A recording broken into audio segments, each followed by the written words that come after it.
గొలగముడి భగవాన్ శ్రీ వెంకయ్య స్వామి ఆశ్రమంపై వివాదాలు తగవని, అనవసరంగా వివాదాలు సృష్టించే వారి సంగతి వెంకయ్య స్వామి చూసుకుంటారని సర్వేపల్లి ఎమ్మెల్యే సోమిరెడ్డి చంద్రమోహన్రెడ్డి అన్నారు. ఈ నేపథ్యంలో గొలగముడి భగవాన్ శ్రీ వెంకయ్య స్వామి భక్తులు, ఉభయకర్తలు, దాతలు సుమారు 200 మంది నెల్లూరు వేదాయపాలెంలోని సోమిరెడ్డి కార్యాలయంలో ఎమ్మెల్యేని మర్యాదపూర్వకంగా కలిసి వినతిపత్రాలు అందజేశారు. ఈ సందర్భంగా సోమిరెడ్డి మీడియాతో మాట్లాడారు. చేజర్ల మండలం నాగుల వెల్లటూరుకి చెందిన వెంకయ్య స్వామి 1982 ఆగస్టు 24న గొలగముడిలో శాశ్వత యోగా నిద్రలోకి చేరుకున్నారన్నారు. అప్పట్లో ఆయనను కుటుంబ సభ్యులు, బంధువులెవరూ పట్టించుకోలేదన్నారు. భక్తులే ఆయన సమాధికి గుడి కట్టించి పూజలు చేస్తూ వస్తున్నారన్నారు. గొలగముడిలో భగవాన్ శ్రీ వెంకయ్య స్వామి ఆశ్రమం అంచెలంచెలుగా అభివృద్ధి చెందిందని గుర్తు చేశారు. కొన్ని వివాదాల నేపథ్యంలో హైకోర్టు గొలగముడి ఆశ్రమ ఈవోగా టీటీడీ విశ్రాంత జేఈఓ బాలసుబ్రహ్మణ్యంను నియమించిందని చెప్పారు. వెంకయ్య స్వామి ఆశ్రమానికి కూడా జీవితాన్ని అంకితం చేసి విశేష సేవలు అందిస్తున్నారన్నారు. బాలసుబ్రహ్మణ్యంపై అనవసర ఆరోపణలు చేసేవారి అంతు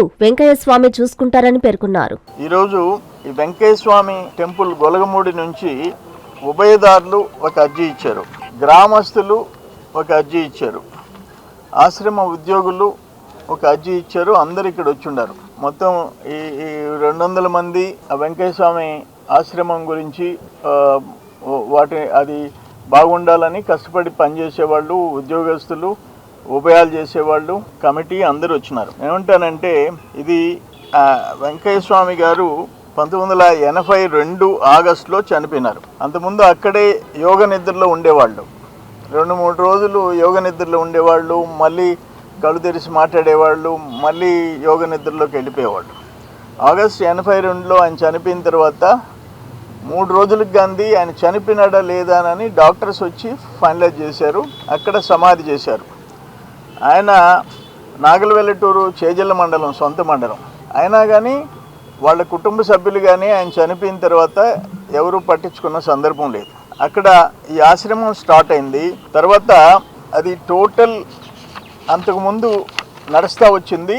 కానీ హైకోర్టు డైరెక్షన్ ఇచ్చి జేఈఓగా తిరుమల టీటీడీ జేఈఓగా పనిచేసిన బాలసుబ్రహ్మణ్యం గారిని, ఒక ఐఏఎస్ ఆఫీసర్ని, హైకోర్టు ఆయన ఏదో టాటాస్ కంపెనీలో వర్క్ చేస్తుంటే మీరు దాన్ని కేర్ టేకర్గా పోవాలని చెప్పేసి ఆయన రిసీవర్గా పంపించింది. అప్పటి నుంచి టెంపుల్ విపరీతంగా అభివృద్ధి చెందింది. 7 కోట్లు 2006 సంవత్సరానికి ఆయన బాధ్యతలు చేపట్టేటప్పటికి 7 కోట్ల రూపాయల ఆస్తి విలువ ఉన్నదాన్ని ఇప్పుడు 200 కోట్లు విలువ చేశాడు. ఇప్పుడు కనీసం సంవత్సరానికి 10 లక్షల మంది ఉచిత భోజనం చేస్తున్నారు. 10 లక్షల మంది భక్తులకి ఉచిత భోజనం.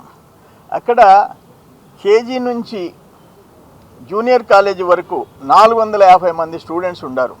అంతకుముందు హై స్కూళ్ళు 1వ తరగతి నుంచి 10వ తరగతి ఉన్న ఈ నుంచి జూనియర్ కాలేజ్ యాడ్ చేశాడు. అప్పుడున్న పాత భవనాలు కాకుండా కొత్త భవనాలు కట్టించాడు. ఆయన టాటాస్ కంపెనీలో 8 సంవత్సరాలు పనిచేస్తే ఆయన ఆ టైంలో వాళ్ళ పేద విద్యార్థులకి హాస్టల్ 1 కోటి రూపాయలతో టాటాస్ ఇచ్చిన 1 కోటి ఈయనకి విరాళంగా ఇస్తే 8 ఏళ్ల సర్వీస్కి అక్కడ హాస్టల్ నిర్మాణం చేయించాడు.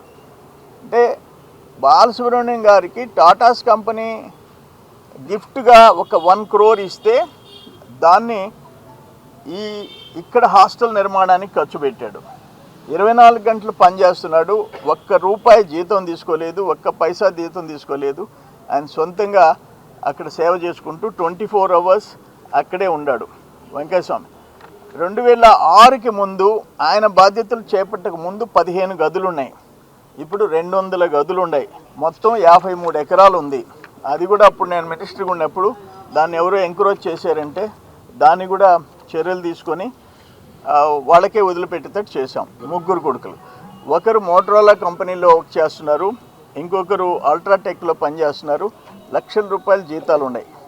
ఒకరికైతే 7 లక్షల రూపాయల నెలకి జీతం వస్తుంది. ఇట్లా ఆయన సఫిషియెంట్గా ఐఏఎస్ ఆఫీసర్గా రిటైర్ అయినాడు.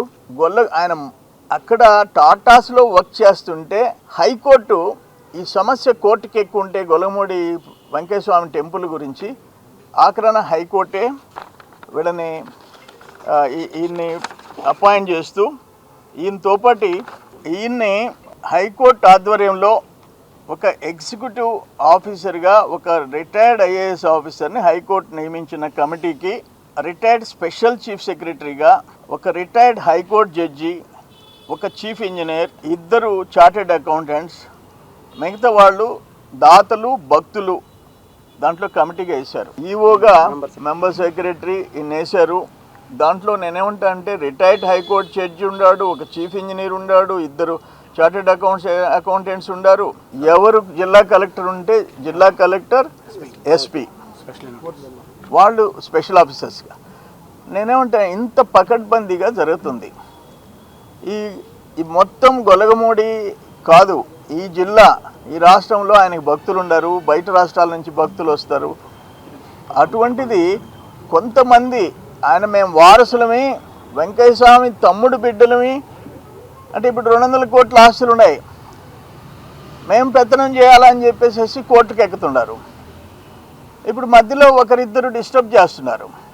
ఆయన ఒక మాట అంటున్నాడు, నేను హైకోర్టుకి సబ్మిట్ చేస్తాను, నేను ఇంకా ఇన్నేళ్ళు నేను సేవ చేశాను, ఇంత డిస్టర్బ్ చేస్తే నేను సేవ చేయలేనని చెప్పేసి మాట్లాడుతున్నాడు. ఇది కరెక్ట్ కాదు. ఇది మీకేం సంబంధం?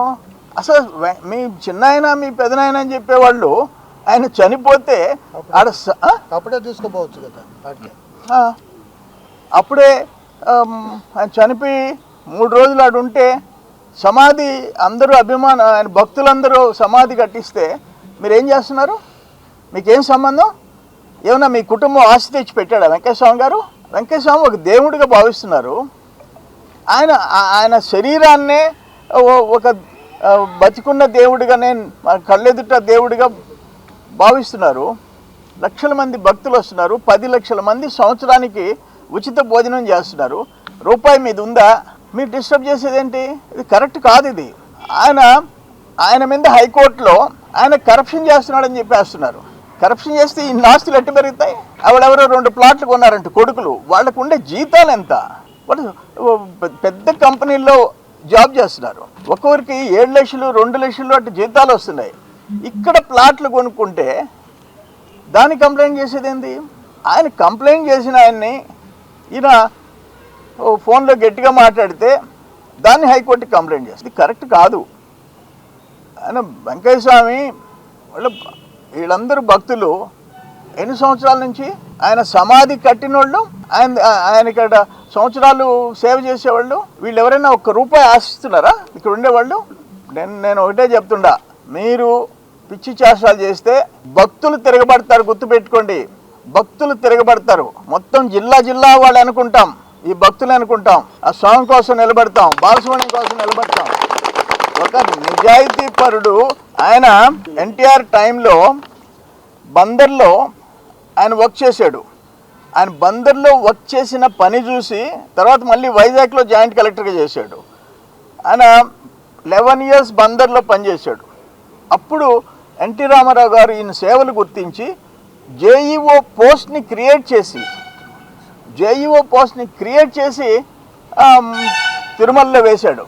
తిరుమలలో ఆల్మోస్ట్ ఎన్ని సంవత్సరాలు? 11 ఇయర్స్, 11 సంవత్సరాలు టీటీడీ తిరుమలలో వెంకటేశ్వర స్వామి దగ్గర జేఈఓగా పనిచేశాడు. ఒక్క మచ్చలేదు ఆయనకి. ఆ తర్వాత టాటాస్ కంపెనీ తీసుకుంది. టాటాస్ కంపెనీ కూడా అక్కడ ఏదైతే సైక్లోన్లో వాటిల్లో టాటాస్ తమిళనాడులో సునామీ ప్రభావితమైన వారికి ఇళ్ళు కట్టించే దాంట్లో టాటాస్ కంపెనీ తరఫున ఈయన అక్కడ వర్క్ చేశాడు. అది చూసి హైకోర్టు ఈ కేసులు వస్తూ ఉంటే వాళ్ళు తీసుకొని ఆయన ఒప్పించి, ఆయనకి ఇష్టం లేకపోయినా ఒప్పించి ఈ గొలగముడికి పనిచేయాలని చెప్పి పంపించారు. ఆయన లైఫ్ అంతా డెడికేట్ చేసేసాడు. ఆఖరణ వెంకయ్య స్వామికి డెడికేట్ చేశాడు. 1 రూపాయి జీతం తీసుకోడు. పిల్లలు వాళ్ళ ఉద్యోగాలు వాళ్ళు చేసుకుంటున్నారు. ఈయన భార్య భర్తలు వీళ్ళిద్దరు ఇక్కడ ఉంటారు. సొంత డబ్బులతో బతుకుతాడు. ఆయన దేవుడికి సేవ చేస్తున్నాడు. ఈరోజు ఏంటి, 53 ఏకర్సు, దాదాపు 450 మంది స్టూడెంట్స్, ఫ్రీ హాస్టల్ 1 రూపాయి కట్టబడలే, హాస్టల్ ఫ్రీ. 1వ తరగతి నుంచి 11 వరకు హాస్పిటల్లో 80 మంది స్టాఫ్ హాస్పిటల్లో. హాస్పిటల్ ఏంటంటే ఆర్టిఫిషియల్ లింబ్ సెంటర్. వాళ్ళకి ఆర్టిఫిషియల్ కాళ్ళు ఇవి కూడా తయారు చేసి ఇస్తున్నారు. అక్కడ ఎంతమంది ఉన్నారు స్టాఫ్? మొత్తం హాస్పిటల్ కూడా ఉంది అక్కడ. హాస్పిటల్ ఎంబీబీఎస్ డాక్టర్ దానికి ఒక డాక్టర్ ఎక్కడి నుంచో ఎక్స్పర్ట్ తీసుకొచ్చారు. రాజు గారని ఒక ఆయన తయారు చేస్తాను. రాజు గారని బెంగళూరు నుంచి వస్తారు. ఆయన ఆర్థోపెడిషియన్. ఆయన జగదీష్ గారని డైరెక్టర్ జగదీష్ గారు కూడా వచ్చి ఇక్కడ బర్డ్స్ హాస్పిటల్ సూపరింటెండెంట్, ఆయన పాపులర్ డాక్టర్ ఆర్థో జగదీష్ గారు. ఆయన కూడా వచ్చి వారానికి ఒకసారి ఇక్కడ ట్రీట్మెంట్ ఇచ్చిపోయేవాడు. ఇప్పుడు అది ఆర్టిఫిషియల్ లిమ్ సెంటర్లో ఒక మంచి డాక్టర్ని కూడా, ఒక ఎక్స్పర్ట్ని కూడా తీసుకొచ్చి ఇక్కడ పెట్టున్నాడు. ఇన్ని సేవలు అందించే దగ్గర ఆయన మీద పిచ్చి చేష్టాలు చేస్తే ఓచుకునే ప్రసక్తి లేదు. చాలా క్లియర్గా చెప్తున్నాం. వాళ్ళు ఎవరైనా కావచ్చు, వాళ్ళ కుటుంబ సభ్యులు కావచ్చు, ఇంకెవరైనా లోకల్ కావచ్చు, వాళ్ళని సపోర్ట్ చేసే లోకల్ వాళ్ళు ఎవరైనా ఉన్నా తగిన శాస్తి ఆ వెంకయ్య స్వామి చేస్తాడు. మీకు మీ అంతు వెంకయ్య స్వామి చూస్తాడు. అంతకంటే ఎక్కువ భక్తులందరం అండగా నిలబడతాం. మేమందరం వెంకయ్య స్వామి భక్తులమి, అక్కడే నిలబడతాం. దీంట్లో రాజీ పడే ప్రసక్తి. కందుకూరి ఫ్యామిలీ షాపింగ్ మాల్ లో దసరా పండుగ జాతర అక్టోబర్ 2 వరకు ఫెస్టివల్ కలెక్షన్స్ పై ఆఫర్ల జాతర. నందిని లంగా ఓణి సెట్ 695, పంచముఖి పట్టు శారీ 1395, గీతాంజలి లంగా ఓణి సెట్ 2595, ఐశ్వర్య పట్టు శారీ 2995, మీనా పైథానీ బ్రాకెట్ పట్టు శారీ 3595, ప్రశాంతిక ఫ్యాన్సీ పట్టు శారీ 995, మలాయ్ సిల్క్ శారీ 265, అక్షయ కేటలాగ్ శారీ 395, సాఫ్ట్ పట్టు శారీ 895, 6 లెగిన్స్ 495 రూపాయలు, 2 కందుకూరి లేడీస్ స్మార్ట్ ప్యాంట్స్ 599 రూపాయలు, ఫ్యాషన్ జీన్స్ 795, 2 బాబా సూట్స్ 999, కిడ్స్ వేర్ పై స్పెషల్ కౌంటర్లలో 50% discount, cotton bed sheet 295, AC blanket 395, 3 Kandukuri జోడీ ప్యాక్స్ 999, ఇంకా మరెన్నో రకాల ఆఫర్లతో దసరా పండుగ జాతర. Kandukuri family shopping mall, RTC దగ్గర, నెల్లూరు.